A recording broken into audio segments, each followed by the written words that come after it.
एखाद्या शब्दातील अक्षरावर जर अनुस्वार आला तर त्या अक्षरावरचा अनुस्वार जेव्हा शब्दामध्ये लिहिताना नाहीसा होतो तेव्हा त्या अनुस्वाराच्या जागी कोणते अनुनासिक येते.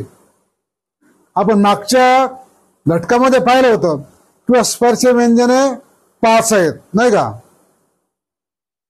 स्पर्श व्यंजने 25 आहेत. मग त्या 25 स्पर्श व्यंजनामध्ये आपल्याला आपण पाहिलं होतं की ह्या 2 ज्या लाईन होत्या पहिल्या त्या कठोर वर्णाच्या होत्या, त्यानंतर ह्या मधल्या 2 लाईन ह्या होत्या मृदू व्यंजनाच्या, त्यानंतर शेवटची लाईन होती ही अनुनासिकाची नाही का. मग या ठिकाणी पहा उदाहरणार्थ आपल्याला काय दिसेल, उदाहरणाद्वारे आपल्याला स्पष्ट होईल.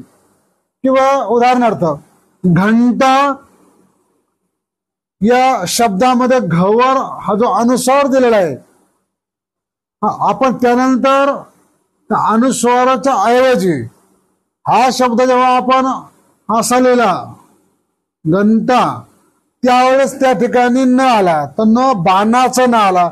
मग बाणाचाच न त्या ठिकाणी का, तर त्याचं कारण असं किंवा ट ठ ड ढ न, तर त्या ठिकाणी त्या लाईन मध्ये जे 5वा वर्ण असतो अनुनासिक, त्या अनुनासिक त्या ठिकाणी येते आणि त्या अनुनासिक बाणाचं न असल्यामुळे या ठिकाणी घंटा या शब्दामध्ये हा बाणाचा न येतो. त्यानंतर तसंच संत. आता संत या ठिकाणी आपल्याला स या अक्षरावरती काय दिसते, अनुस्वार दिसतो. मग या सचा जेव्हा आपण या ठिकाणी इकडे संत लिहितो त्या ठिकाणी हा या ठिकाणी वरच्या ठिकाणी आपल्याला बाणाचा न दिसतो, तर या ठिकाणी आपल्याला नळाचा न दिसतो.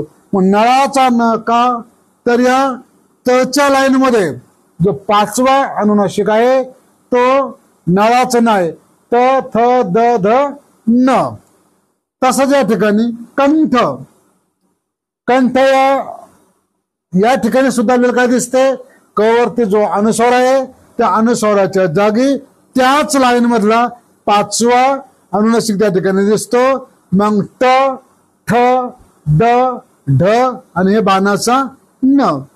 तसंच या ठिकाणी पंख.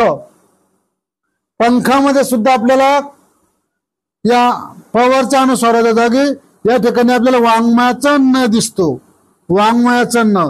मग नच का आला त्या ठिकाणी, तर मग ही पहिली लाईन आहे क ख ग घ आणि वाङ्मयाचा न.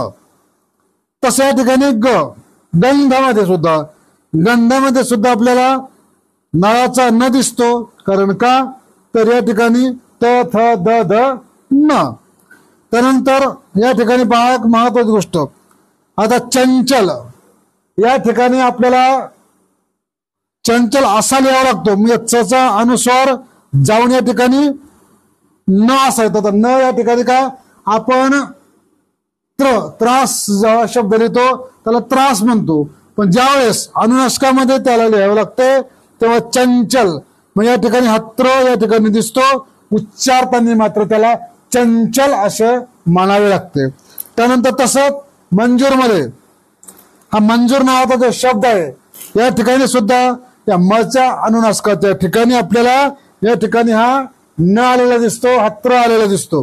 तर मग या ठिकाणी हा त्रच का हा अनुनासिकामध्ये, तर मग च छ ज झ आणि त्र त्याला आपण न म्हणतो, मग हा या ठिकाणी मंजूर.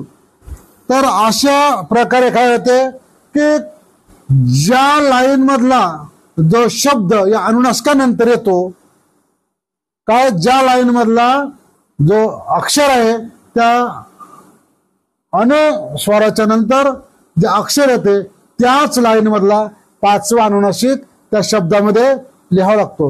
ही जर माहिती तुम्हाला आवडली असेल तर तुम्ही आपल्या चॅनलला सबस्क्राईब करा, त्याचबरोबर ही लिंक समोर शेअर करा आणि लाईक केल्याशिवाय राहू नका. धन्यवाद.